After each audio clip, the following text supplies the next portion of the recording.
नमस्कार मित्रांनो, शिधापत्रिकाधारकांसाठी एक महत्त्वपूर्ण निर्णय आला आहे। आतापर्यंत शासन तांदूळ देत होतं, बट आता तांदळाऐवजी सरकारच्या नवीन निर्णयानुसार 9 प्रकारच्या जीवनावश्यक गोष्टी नवीन देणार असल्याची माहिती समोर आली।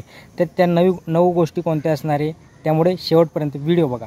केंद्र सरकारच्या मोफत रेशन योजनेअंतर्गत देशातील 90 कोटी लोकांना मोफत रेशन दिले जाते।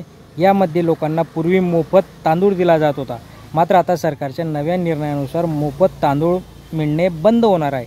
आता सरकार रेशन कार्ड धारकांना मोफत तांदळाऐवजी 9 वेगवेगळ्या गोष्टी देणार आहेत। तर त्या गोष्टी कोणत्या आहे, यामध्ये गहू आहे, डाळ आहे, हरभरा, साखर, मीठ, मोहरीचे तेल, मैदा, सोयाबीन आणि मसाले यांचा समावेश करण्यात आला आहे। हे सगळ्या गोष्टी आरोग्य सुधारण्यासाठी आणि त्यांच्या आहारातील पोषणाची पातळी वाढवण्यासाठी सरकारचा हा निर्णय आहे। आणि या निर्णयामुळे जे काही भारतामध्ये गरिबीचा दर किंवा जी काही पोषण तत्वांची कमतरता असलेला जो काही अहवाल येतो, तो अहवालातनं याच्यातनं वर भारत येणार आहे आणि या सगळ्या गोष्टी भारतातील सगळ्या लोकांसाठी व्यवस्थितरित्या पार पडणार आहे। महत्त्वपूर्ण माहिती मित्रांनो, चॅनलवर नवीन असाल तर लाईक करा, शेअर करा, सबस्क्राईब करा।